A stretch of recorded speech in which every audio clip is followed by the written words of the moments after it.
अकबर आणि बिरबलचं असं संभाषण चालू होतं आणि त्यावेळी अकबर थोडासा दुःखी होता आणि त्याने बिरबलला विचारलं की बिरबल असं सांग की दुःखामध्ये पण आणि सुखामध्ये पण अशी गोष्ट आपण जर ऐकली सेम गोष्ट तर सुखामध्ये दुःख होईल आणि दुःखामध्ये सुख होईल असं कोणतं तरी गोष्ट सांग.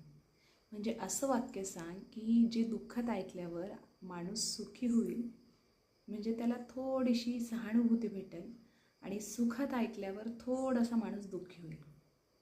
बिरबलाने थोडा वेळ विचार केला. बिरबल तर हुशार होता. बिरबलाने विचार केला आणि अकबराला सांगितलं की ही वेळ राहणार नाही.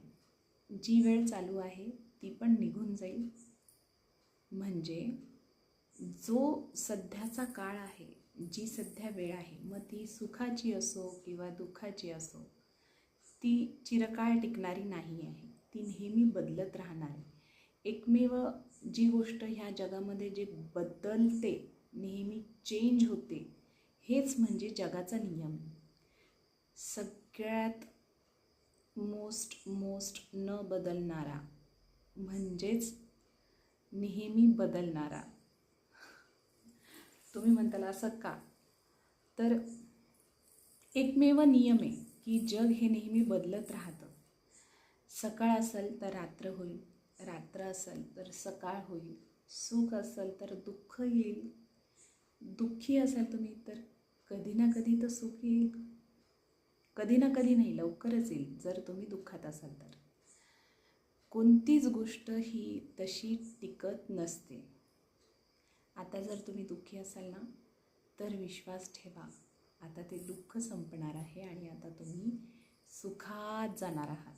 म्हणून नेहमी विश्वास ठेवा. कोणतीही गोष्ट चिरकाळ टिकणारी नाही. म्हणून ज्या गोष्टी तुमच्याकडं आहेत त्या गोष्टीवर कधीही गर्व करू नका, कारण तुमचं शरीरच तुमच्याजवळ कधी राहणार नाही.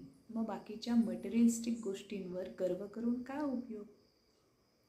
आनंदात राहा, सुखी राहा, एन्जॉय करा. हॅपी नवरात्र.